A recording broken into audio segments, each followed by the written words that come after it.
तो जैसा कि आप देख सकते हैं, लद्दाख की सियोक रिवर में भारत को 4 सालों के बाद फिर से एक दुखद खबर दे दी है। दरअसल आपको याद होगा कि गलवान घाटी की हिंसा के दौरान लद्दाख की सियोक रिवर में ही बहाव तेज होने के कारण भारतीय जवान बह गए थे, जिस वजह से हमारे 20 जवान शहीद हुए थे उस टाइम पर, और कई जवान चीन के भी खत्म हुए थे इसी सियोक रिवर में। लेकिन आज 4 सालों के बाद फिर से ये हमारे 5 जवानों की जिंदगी ले गई है। दरअसल दोस्तों हुआ कुछ ऐसा है कि इसी सियोक रिवर के पास में भारतीय जवान की एक टुकड़ी तैनात थी। इसके अंदर T-72 टैंक भी भारत ने तैनात कर रखे हुए थे। अब हुआ ये कि कल दोपहर इस सियोक रिवर में तेज बहाव आ गया, जिसकी वजह से अचानक से फ्लैश फ्लड आ गई, यानी कि अचानक से बाढ़ आ गई, जिसमें हमारा एक T-70 टैंक बह गया, जिसमें 5 हमारे सैनिक तैनात थे, जिसमें से एक तो भारतीय सेना के एक अधिकारी लेवल के ऑफिसर भी थे, और ये 5 सैनिक वीर गति को प्राप्त हो चुके हैं, जो कि भारत के लिए एक बहुत ही दुखद खबर है। लेकिन मैं आपको बता दूं, इसमें गलती ना तो उस रिवर की है और ना ही उसके बहाव की, ना ही सैनिकों की, गलती है हमारे नीति निर्धारकों की। दरअसल ये बात सबको पता है कि चीन के साथ जो हमारी सियोक रिवर है ना, इसमें इस प्रकार की बाढ़ आती ही रहती है, इसका बहाव कम तेज होता रहता है। इसीलिए चीन ने क्या कर रखा है कि इसके आसपास पूरे इलाके में लाइट टैंक तैनात कर रखे हुए हैं। जब भी इस प्रकार की स्थिति आती है तो जो लाइट टैंक होते हैं उनका वजन तो कम होता ही है, या फिर जो आर्म्ड व्हीकल उन्होंने तैनात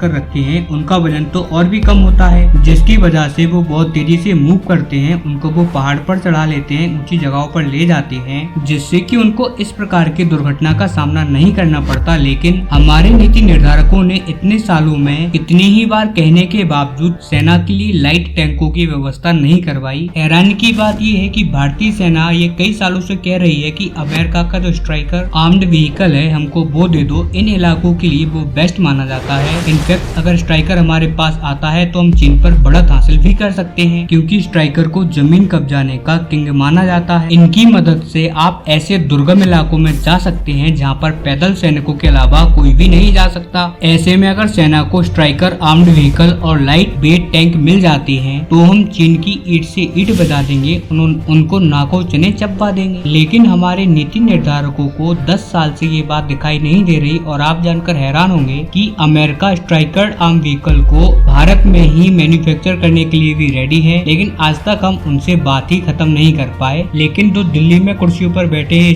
उनको ये बात समझ ही नहीं आती। और आप देख लीजिएगा, अब जैसे कि हमारे सैनिकों की जान चली गई है तो तुरंत स्ट्राइकर को लेकर बातचीत भी स्टार्ट हो जाएगी। और ऐसा भी नहीं है कि हमारे नीति निर्धारकों को ये बात पता ना हो, उनको ये बात अच्छी तरीके से पता थी, क्योंकि रूस यूक्रेन युद्ध में उसमें अगर रूस हार रहा है तो उसका सबसे बड़ा रीजन है T-70 टैंक, क्योंकि ये T-72 टैंक भले ही रूसी सेना इस्तेमाल करती हो यूक्रेन के खिलाफ, लेकिन इस टैंक ने जितने सैनिक यूक्रेन के मारे हैं ना, उससे दुगने सैनिक इसने खुद अपने रूस के ही मार गिराए हैं। क्योंकि इस टैंक में इतनी कमियां हैं, इतने फॉल्ट हैं, जिनका फायदा यूक्रेन ने जमकर उठाया है। आप जानकर हैरान होंगे कि जितनी भी रूस ने यूक्रेन के खिलाफ T-72 टैंक इस्तेमाल किए हैं उनमें से 40% में तो ये प्रॉब्लम आ गई कि बीच युद्ध में वो चलते चलते बंद हो गए। कभी इंजन में खराबी आ गई तो कभी कुछ और कभी तो ये कीचड़ में ही धस गए, क्योंकि इसका वजन इतना ज्यादा है कि इसको हिला पाना अपने आप में एक बहुत बड़ा चैलेंज है। और अगर ये कीचड़ में दब जाता है तो इसके इंजन में इतनी दम नहीं है कि ये खुद से निकल पाए। और इन्हीं प्रॉब्लम्स की वजह से रूस के सैकड़ों नहीं कितने ही सारे टैंक, और इसी प्रॉब्लम की वजह से रूस के सैकड़ों नहीं हजारों टैंक बर्बाद हो गए हैं। और हर टैंक में 4 से 5 लोग तो होते ही हैं, तो आप सोचिए कितने सैनिकों की जान भी गई होगी। यहीं पर हम सरकार और तमाम नीति निर्धारकों से सवाल पूछ सकते हैं कि पिछले 2 सालों में भी आप क्यों नहीं संभले, दूसरों की गलती से क्यों नहीं सीख रहे हो, T-72 टैंक को अब तक रिप्लेस क्यों नहीं किया गया। और आपको बता दूं कि अब भी हमारी प्लानिंग ये है कि हम ये T-72 टैंकों को 2030 तक बदलेंगे, 2030 तक हम इनको रिटायर करेंगे, जबकि ये